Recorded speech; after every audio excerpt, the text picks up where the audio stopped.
Hi అండి. అందరికీ నమస్కారం. Welcome to my channel. ఈ వీడియోలో ఏపీ ప్రభుత్వ ఉద్యోగులకు మరియు పెన్షనర్లకు పెండింగ్ బిల్లులు జమ అయ్యే తాజా సమాచారం గురించి అయితే తెలుసుకుందాము. వీడియో అయితే ఎక్కడ గాని స్కిప్ చేయకుండా ఎండ్ వరకు చూసేయండి. అప్పుడే ఇన్ఫర్మేషన్ పూర్తిగా అర్థమవుతుంది. అలాగే వీడియో చూస్తున్న ప్రతి ఒక్కరు వీడియోకి లైక్ చేయండి ఫ్రెండ్స్. ఈ వీడియోని తోటి ఉద్యోగ పెన్షన్ మిత్రులతో అయితే షేర్ చేయండి. కొత్తగా మన ఛానల్‌ని చూస్తున్నవారు ఇంకా ఎవరైనా సబ్స్క్రైబ్ చేసుకున్నట్లయితే వెంటనే మన ఛానల్‌ని సబ్స్క్రైబ్ చేసుకోండి. సో, దీని ద్వారా నేను చేసే లేటెస్ట్ వీడియోస్ అన్నీ మీ వరకు రీచ్ అవుతాయి. ఇక ఆలస్యం చేయకుండా వివరాల్లోకైతే వెళ్ళిపోదాము. సో ఫ్రెండ్స్, ఇక విషయానికొచ్చినట్లయితే మాజీ మంత్రి వైఎస్ఆర్‌సీపీ నేత బుగ్గన రాజేంద్రనాథ్ కూటమి సర్కారుపై తీవ్ర స్థాయిలో నిప్పులు చెరిగారు.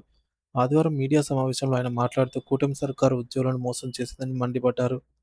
ఉద్యోగులకు మెరుగైన పీఆర్సీ ఇస్తామని హామీ ఇచ్చి మోసం చేసిందని బుగ్గన ఆరోపించారు. ఉద్యోగులకు ఐఆర్ ఇస్తామన్న హామీ కూటమి సర్కారు గాలికొదిలేసిందని బుగ్గన తీవ్రంగా విమర్శించారు. ఏడాదిన్నర గడిచినా కూడా ముఖ్యమంత్రి చంద్రబాబు నాయుడు పీఆర్సీ ఊసి ఎత్తడం లేదంటూ ఆయన ఆగ్రహం వ్యక్తం చేశారు. ఇది ఉద్యోగుల పట్ల ప్రభుత్వ నిర్లక్ష్యాన్ని తెలియజేస్తుందని అయితే ఆయన అన్నారు. ఇక వైఎస్ఆర్‌సీపీ ప్రభుత్వ హయాంలో చేసిన పనులను బుగ్గన గుర్తు చేశారు. 2023లో 12 పీఆర్సీ ఏర్పాటు చేశాం. ఉద్యోగులకు జీపీఎఫ్‌ని తీసుకొచ్చాము.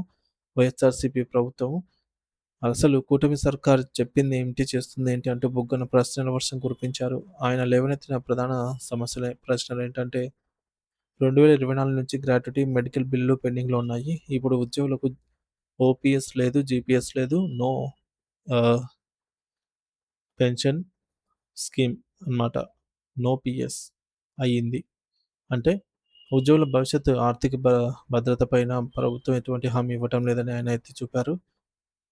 నెల ఐదవ ప్రతి నెల 5వ తేదీ ఖచ్చితంగా కూడా ఉద్యోగులకు జీతాలు ఇవ్వటం లేదు. ఇది ఉద్యోగుల ఆర్థిక ప్రణాళికను పూర్తిగా దెబ్బతీస్తుందని అయితే ఆయన అన్నారు. ఇక జనవరి నుంచి పోలీసులకు టీఏ పెండింగ్‌లో ఉంది. ఈ విధంగా ఉద్యోగ పెన్షనర్లకు సంబంధించి పెండింగ్ బిల్లులు ఎంతైతే ఉన్నాయో వాటన్నిటిని కూడా త్వరగా చెల్లించాలని బుగ్గన రాజేంద్రనాథ్ డిమాండ్ చేశారు. ఉద్యోగుల సమస్యలపై ప్రభుత్వం తక్షణమే స్పందించాలని, వారి హామీలను నిలబెట్టుకోవాలని అయితే ఆయన అన్నారు.